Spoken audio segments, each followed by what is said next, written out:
Bonjour mesdames et messieurs, bienvenue au salon électoral, le rendez-vous incontournable dédié aux questions électorales en République démocratique du Congo. Nous sommes devant notre salon qui est juste derrière moi. Nous allons prendre notre invité qui est déjà dans nos couloirs pour le faire entrer bien entendu dans notre salon. Nous allons le prendre d'ailleurs avec vous ensemble. Il est déjà là, derrière cette porte.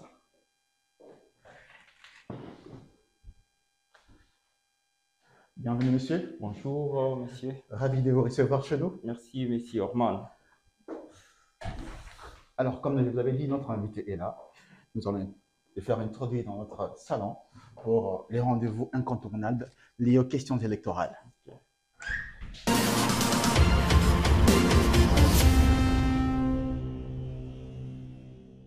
Mesdames et messieurs, notre invité est déjà là, mais avant de le prendre, nous allons passer aux news électorales.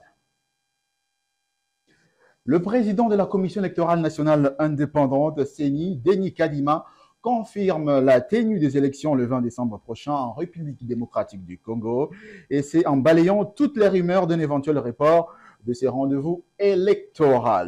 Tout est mis en œuvre pour que les élections aient lieu ces jours-là, rassure-t-il. L'Union européenne promet d'envoyer une mission d'observation électorale lors des élections générales du 20 décembre prochain en République démocratique du Congo. Enfin, la Commission électorale nationale indépendante a enregistré 414 candidats dans la province du Maïndombe pour la députation nationale sur le 11 sièges à pourvoir en attendant l'enrôlement de la population des Kwamout exemptée pour des raisons sécuritaires dans cette partie de la République démocratique du Congo.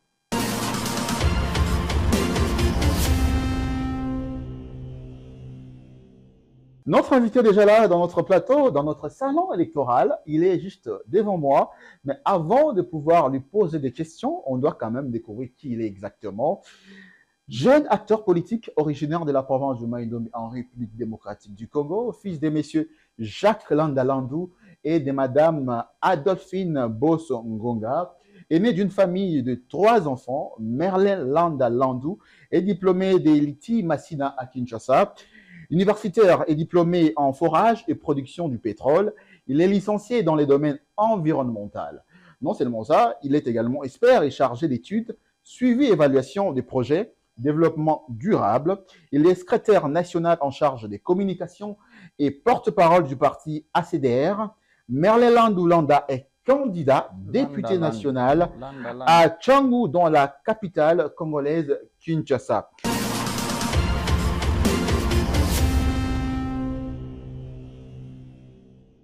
Monsieur Merlin, bienvenue. Merci, messieurs les journalistes. Nous vous avons bien présenté, je pense. Oui, oui.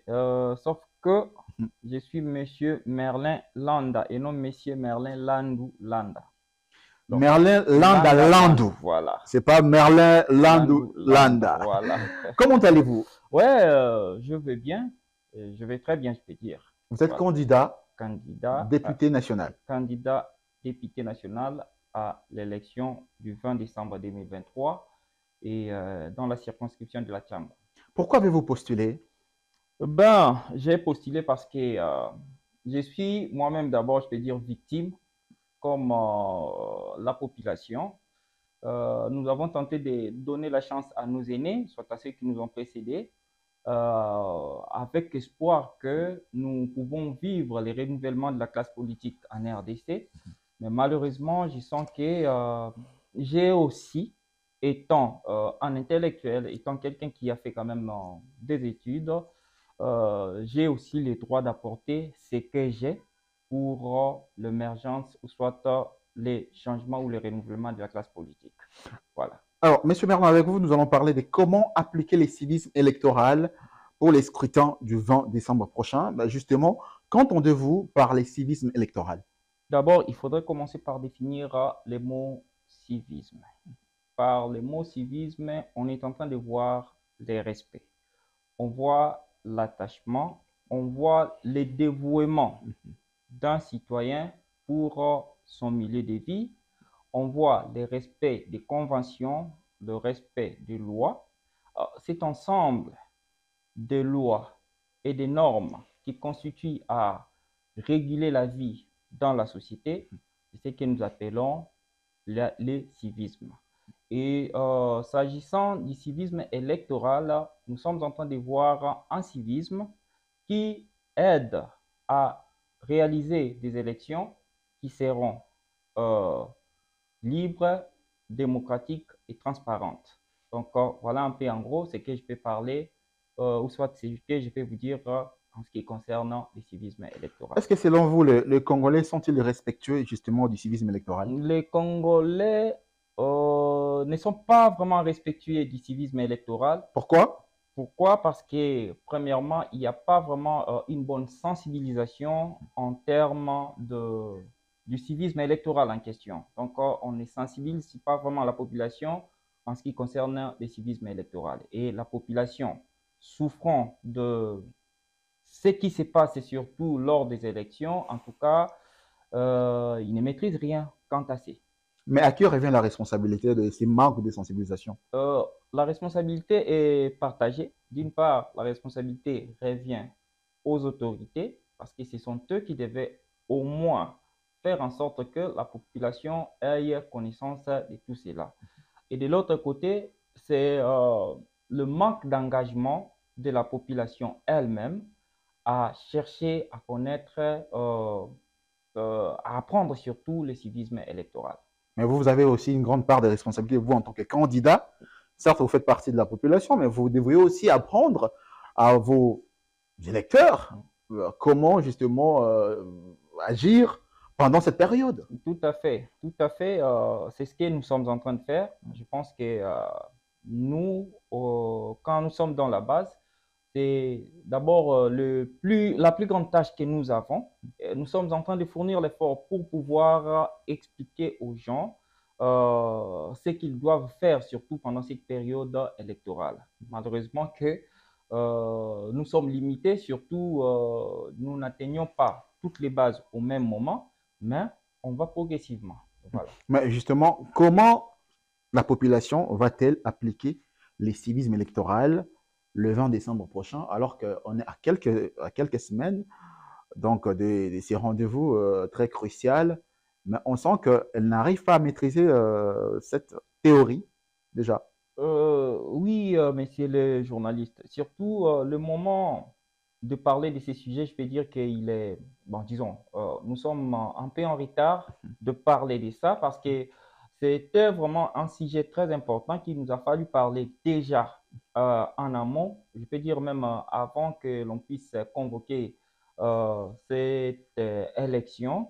Mais malheureusement, nous sommes en retard, mais nous avons le devoir d'en parler quand même. Euh, Vous savez, en ce moment, si la population est plus concentrée sur comment est-ce que nous irons aux élections, et non seulement ça, nous avons déjà un problème aussi, surtout concernant le vote en question. La plupart de nos électeurs n'ont pas de carte lisible. Ça, c'est déjà un problème qui dérange la population et il est difficile que tout le monde puisse accepter maintenant d'appliquer le civisme électoral tel qu'il se doit. Mais la CENI avait prévu une possibilité d'avoir les duplicata. Oui, la CENI avait prévu une possibilité d'avoir des duplicata, mais d'un côté, on commence à monnayer la chose, disons, Les duplicata. oui, les duplicata en question. Oui, l'acquisition de ces duplicata aujourd'hui. Pour pouvoir acquérir ces duplicata, ça devient maintenant quelque chose qui nécessite maintenant que vous ayez quelque chose pour pouvoir en avoir. Et ça, c'est déjà un problème. Si déjà au niveau des BRTC, ces problèmes se posent, je pense qu'il est difficile pour la population d'appliquer le civisme électoral. Et nous sommes en train de les vivre. En ces moments-ci, il y a même, je dénonce déjà d'ailleurs, certains candidats qui sont déjà en train de demander aux gens de les apporter des cartes électeurs pour pouvoir leur donner l'argent et ainsi de suite. Ils prennent des gens comme des témoins sans pour autant demander l'avis de ces derniers. Et bon, nous sommes en train d'aller comme ça. Et voilà. Vous êtes candidat dans une zone qualifiée des chaudes bouillantes, un peu zone assez chaude, la Tchangou. Alors, est-ce que vous avez été en mesure déjà de sensibiliser cette population-là Parce qu'on sait déjà que lors des élections, ce sont des moments assez très compliqués. Est-ce que cette population comprend que mon candidat peut perdre, mon candidat peut gagner, Oui. et comment dois-je me comporter? Tout à fait. D'ailleurs, je vais vous dire que la population de la Tchangou ne veut plus être dupe. Si les années antérieures, Est-elle d'abord disciplinée? oui, ma population est disciplinée. En tout cas, de ce côté-là, je vais dire que nous sommes disciplinés, sauf que nous sommes mal exploités. C'est un peu ça. Et on doit Comment faire, ça? ouais, on est mal exploité. Par exemple, je venais de vous donner un cas où les candidats viennent acheter le moral des électeurs. Ça, c'est déjà un problème. Mais au moins, la population elle-même est disciplinée. Et d'ailleurs, cette fois-ci, ils disent Liambongo ya député, Liambongo nyonso ba opesa, mais ko voter mutu oyo, on s'est retrouvé que azana ba valeur. Donc, je peux dire que ma population est très disciplinée. Dans le civisme électoral, il y a aussi une part active de la tolérance. Comment doit-on être tolérant pendant cette période, la période avant élection, pendant, même après les élections? Voilà, la tolérance, s'agissant de la tolérance, je veux dire que étant candidat ou électeur, c'est d'ailleurs un droit ou un devoir pour nous d'être tolérants. Et dans la tolérance, nous devons plus voir, disons, actuellement, nous sommes en train de voir comment les choses sont en train de se passer. Les candidats ne veulent pas surtout laisser de l'espace à l'un ou à l'autre. Et pourtant, c'est un jeu. L'élection, c'est un jeu démocratique. Et il doit être transparent si chacun sait au moins respecter les règles. Donc, la tolérance n'a sa place que si l'on sait respecter les règles. Donc, c'est là où se pose le problème. Et les anciens candidats, et les députés en place, et les candidats actuels, il y a un peu cette violation des règles, ce qui fait qu'il n'y a pas vraiment assez de tolérance. Mais c'est quelque chose qu'il nous faut plus stimuler parce qu'on en a besoin. Voilà. On revient encore sur le concept de la sensibilisation. Alors, lorsqu'on parle du civisme électoral, on sous-entend aussi l'appropriation du citoyen congolais. Est-ce que les citoyens congolais aujourd'hui savent pertinemment que voter est un droit? La population congolaise, oui, sait que voter est un droit parce que je pense que des années antérieures, voire cette année, le président de la centrale électorale est en train d'en parler. C'est un droit pour tout un citoyen et pour tout citoyen congolais de voter. Mais seulement, comme je venais de le dire tantôt, la population est mal exploitée. Elle est corrompue, donc sa conscience est corrompue. Et c'est ce qui fait que... Mais qui la corrompt? C'est vous les candidats? Ouais, c'est ça les grands problèmes. C'est nous les candidats qui sommes en train de corrompre. Ah, ça a déjà commencé? Ouais, ça a déjà commencé, vous ne pouvez pas le voir comme ça, mais au moins ça a déjà commencé. Et ça, ce n'est pas quelque chose de bien. Et voilà. Alors, Marlène Landa, oui. Vous avez dit tout à l'heure que vous êtes candidat à Kinshasa.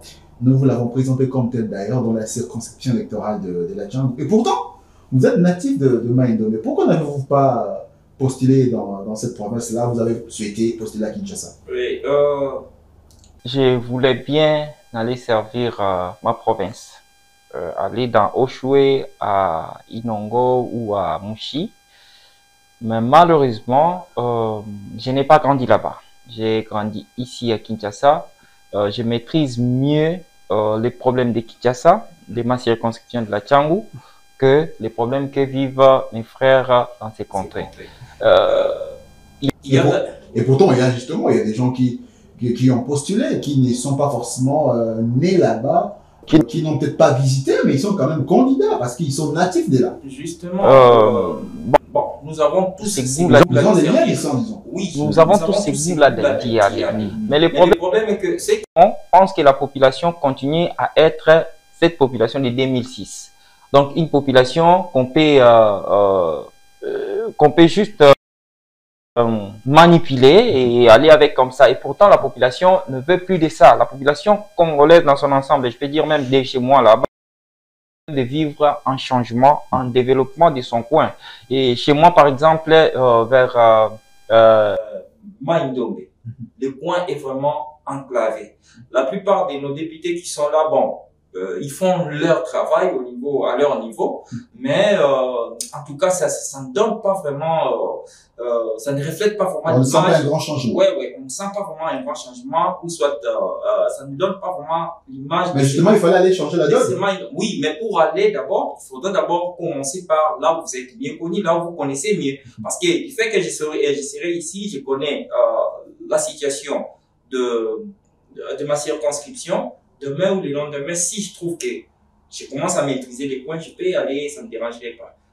À mes frères qui y vont, en tout cas, j'ai beaucoup de respect envers eux.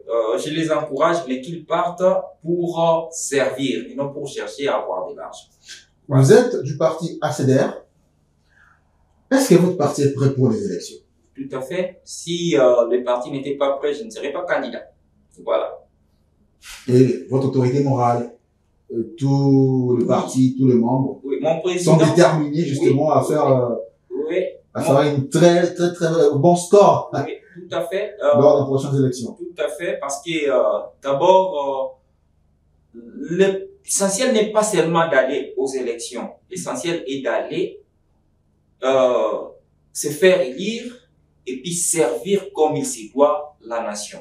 Notre président national du parti, le président Michel Dioumou, ne vise que sur une seule chose, la réforme ou la refondation de l'État. Vous êtes prêts? Oui, en bref, nous sommes prêts. Et si nous n'étions pas prêts, je pense que je ne serais pas candidat. Donc, nous nous sommes apprêtés pour aller aux élections. Pour la ville-province de Kinshasa, par exemple, mon parti n'a aligné que 2 candidats au niveau national. Nous n'avons pas eu la chance. Mais c'est pas peu. Ouais, c'est peu pour la ville de Kinshasa, mais ailleurs, par exemple, dans les Grands Kasaï, nous avons aligné pas mal de candidats. Et voilà. Donc, nous sommes prêts. Quelle est la différence qu'il y a entre votre parti et d'autres partis? La différence réside à la vision, disons. Nous sommes derrière la vision de notre président national, Michel Dioumou, qui ne mise que sur la réforme de l'État, qui ne mise que sur redonner de cet État. Et chez les autres, il ne...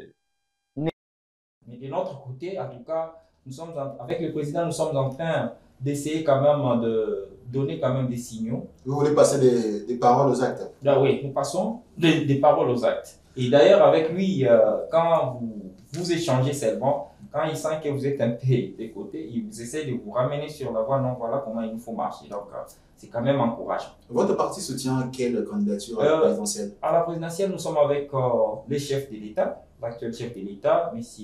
Félix Antoine Tshisekedi, qu'on appelle souvent Fatih Béton.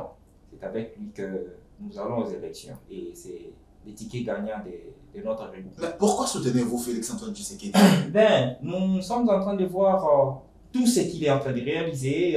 Nous sommes en train de voir les soucis qu'il a pour la nation. Et c'est ce qui nous pousse à les soutenir.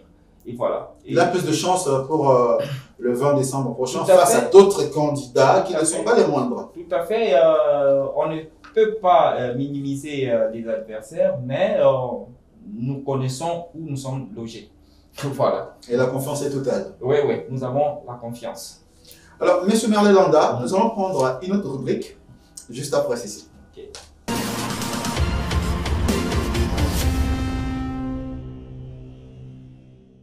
Alors, Merlin Landa, candidat député national à Tchambou. Oui. Tendance RS, tendance des réseaux sociaux. Nous avons pris 2 éléments sur les réseaux sociaux. Les premiers concernent M. Lazare Landa. Nous ne savons pas s'il est votre frère, votre grand frère, votre papa. Il dit ceci sur vous. Mon fils Merlin, vous appelez aussi Merlin. Oui. Merlin Landa Winner. Je suis fier de toi. J'ai la ferme conviction que vous serez. Non, j'ai la ferme conviction que je serai le papa d'un véritable honorable député capable de défendre les intérêts et son peuple. Quand quelqu'un écrit comme ça veut dire quoi? Ça prouve juste l'amour d'un père à son fils. Et je peux dire, il est mon oncle paternel. C'est quelqu'un qui m'a vu naître et grandir. Il connaît les atouts que je possède. Il connaît ma personne en tout cas. Bon. Il sait ce que je vaux et voilà. Nous allons prendre un autre élément, les derniers d'ailleurs, de M. Joseph BM. Lui, il écrit ceci. Merlin Winner Landa, un homme intègre, modèle intelligent. Vous vous sentez comment dans cette peau-là? Ça fait plaisir parce qu'on ne sait pas lire soi-même. Il faudrait que les gens lisent ce que vous êtes et qu'ils vous disent en réalité ce que vous êtes. Et moi, Monsieur Bern, je ne les connais même pas. Il va m'excuser, mais je les salue en passant. Il n'a fait qu'exprimer ce qu'il connaît de moi. Peut-être il m'a vu dans certaines conférences, il m'a vu dans certains médias, et soit on était avec lui à l'université, je ne connais pas vraiment, mais au moins il garde en moi ses atouts. En tout cas, je lui remercie. Mesdames et messieurs, nous allons prendre cette nouvelle rubrique. L'invité va s'interroger. C'est donc l'invité s'interroge.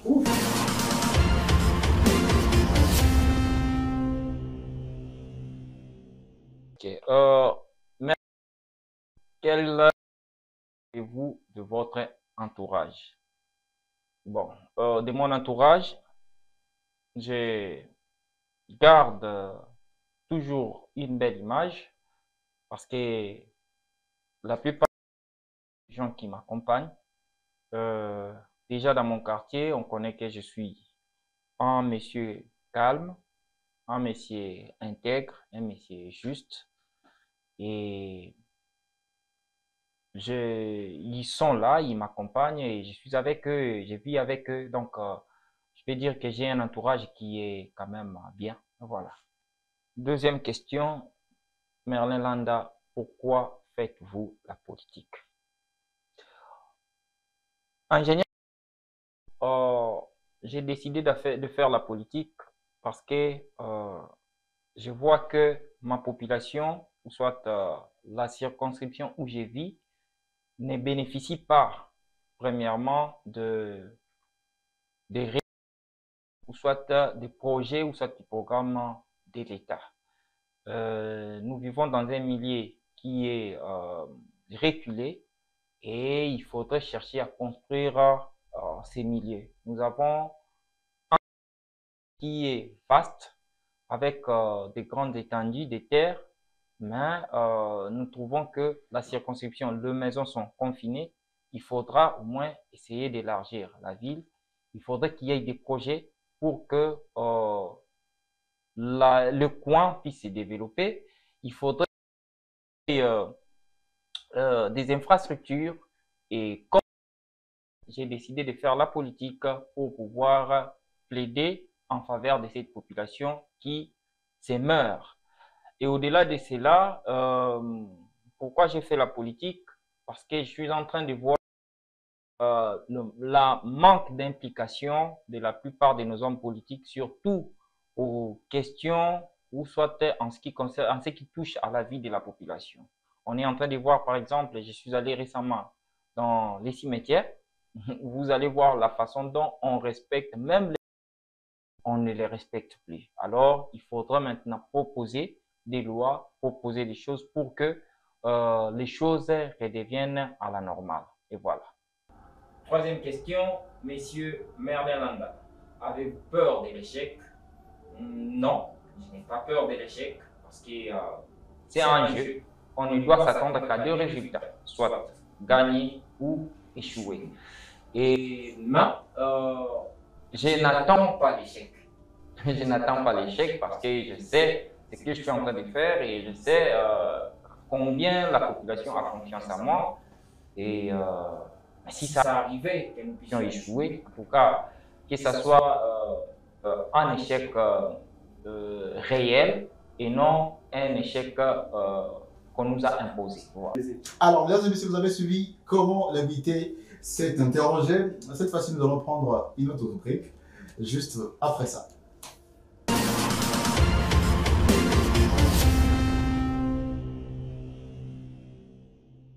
Merleland Alambo, c'est l'arrêt sur image. Vous avez une première photo devant vous. Qu'est-ce que vous pouvez nous expliquer par rapport à ce que vous voyez? Je vois